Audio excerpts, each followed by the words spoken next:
Hey there, this is the last part of the trigonometry section, and it's about solving triangles. Now, to solve a triangle means you find all the missing sides and all the missing angles. And for me, I normally have a little box kicking around on the side, pardon me, that has all the little bits in there. And I don't want to say it's really tricky, but what happens is you have to pay attention because there's no straightforward hint as to, do I use trig, do you use Pythagorean theorem? Yes, because by the way, Pythagorean theorem comes back into this, or what? So let's just take a look at what we've got. First thing, you know what? Old school. There's my hypotenuse. Go around the corner. There's adjacent. And this is the opposite. Okay. So I'm going to look here. Look, I got angle A is 28 degrees. That's kind of like a freebie. Just go look at the picture. And if you look, angle C, how much? Oh, you got to know by now. That's like 90 degrees. Another freebie, basically. To find that third angle, we could do a bunch of, I don't know, we could do some calculations and make it hard using sine or tangent or cotangent, something. But why? Because there's a secret. And I don't know if you've seen it in any of these videos yet, but I'm going to tell you today. Here's the secret. The sum of the angles of a triangle is 180 degrees. I'll write that down. Write this down. This is important. The sum of all the angles of a triangle, that's me being lazy, is 180 degrees. Always, always, always, always, always. And it doesn't matter, for once, whether it's a right triangle or equilateral triangle or an obtuse, whatever, a triangle. Those angles are always going to add up to 180 degrees. So if I know that, and I have 100, let's do it, I got room here. 180 degrees to start with, geez, 180 degrees, minus, I'm going to take away my right angle, and I'm going to take away the 28 degrees, because that's that one. So this remaining angle, angle B, should be what's left. 180, whoopsies, 180 minus 90 minus 28 is 62 degrees. So that means my remaining one is 62. Usually with these questions, either you're going to get use Pythagorean theory, which I think is fairly easy to find the remaining side, or you're going to have two angles, and then you just use 180 minus to get the remaining one. Now, let's look at, now, what's the difference? You guys remember?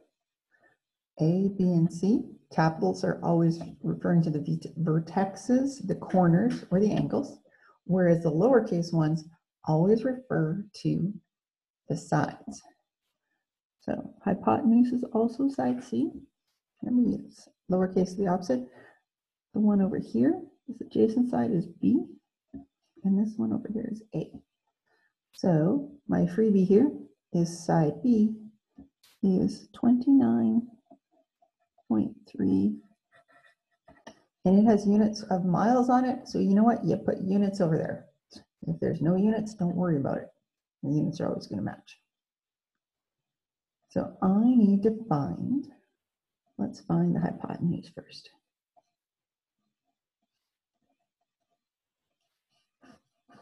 And I like to label it so I know what I'm doing, you know what I'm doing, and if someone has to mark your stuff, they know what you're up to.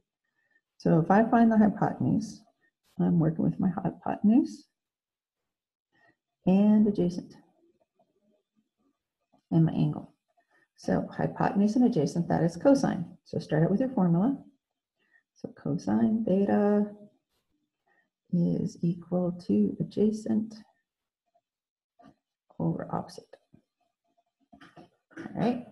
I could have put cosine of A because that, see that angle is actually angle A. It doesn't matter. I always use the Yeah, that is theta. So if I want to do it right, I should have said cosine A is adjacent over opposite. That's just happened. All right, so we know angle A, so cosine, let's see, 28 degrees is equal to my adjacent side, which is 29.3. I'm going to drop the units. Some people keep them in there, and I mean, that's fine, but I don't want to. That's just extra work. Divided by opposite. All right, there's a number of ways you can solve it at this point. I find the easiest one is to get rid of this right away because people are just confused if you try and cross multiply using that. So I'm just going to flip right away. Get my calculator in here for you. And I'm going to go cos 28. And I'm going to get 0.8829 is 29.3 over opposite. By the way, sorry about my phone. Got to turn on to do not disturb. So then we can cross multiply. Anytime I'm solving for one of the sides, whether it's, oh, were you guys yelling at me? You should have.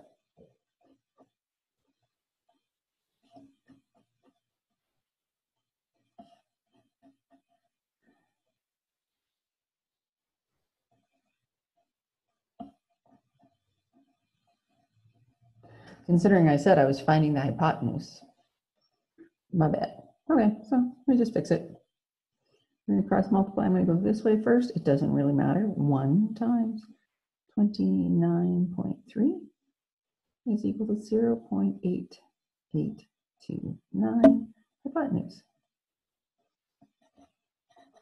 When I do my cross multiplying, the only thing I'm doing in this step is I'm organizing. I'm not even multiplying stuff together. I just need to get it out of this fraction form. So 1 times 29.3 is, well, it'd be about 29.3 is equal to 0.822, whoops, 829 hypotenuse. And then to get the hypotenuse by itself,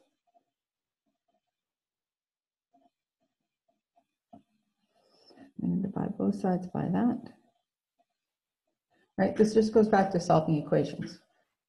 So whether it's just an h or its hypotenuse, we're going to divide by what's sitting beside it. And then we go 29.3 divided by 0.8829. And we get 33.186. Now, hold on. I didn't round. So, general rule, because if we look up at the top here, there is no instructions about rounding. So, my general rule is, you know, let's match the question. So the question had 1 decimal place. So I'm going to round this to 1 decimal place. So 33.2. I'm going to put my units in. Is hypotenuse. Now, hypotenuse is always my longest side. So if that makes sense, I'm just going to write it up here. 33.2 miles. If it had been less than 29.3, I would know I would have messed up. All right, now, here you're going to get the story about the paranoid mathematician. I am pretty confident in the answer I just did. I'm pretty good about that 33.2.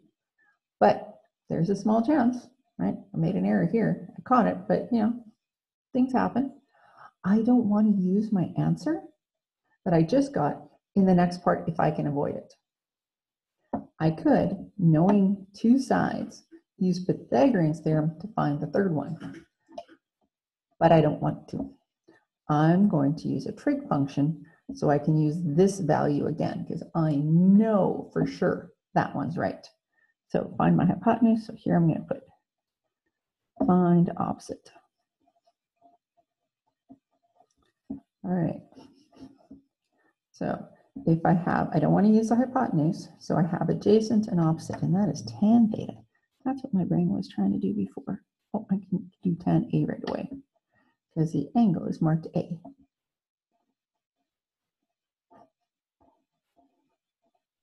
All right, so tan 28 degrees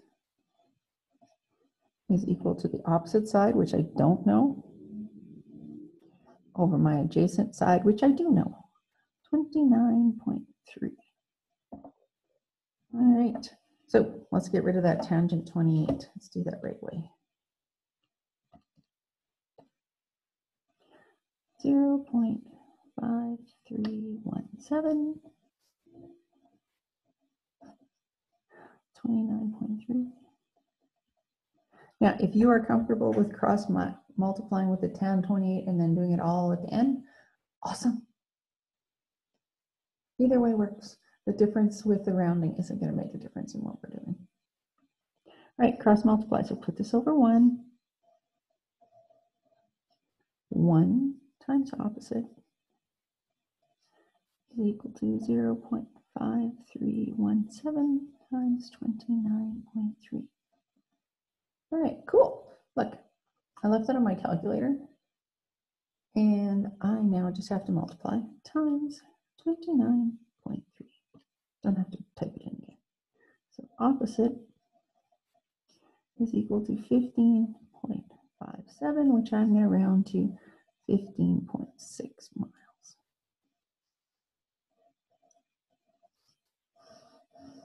Again, going with the theory, let's make it look like the question.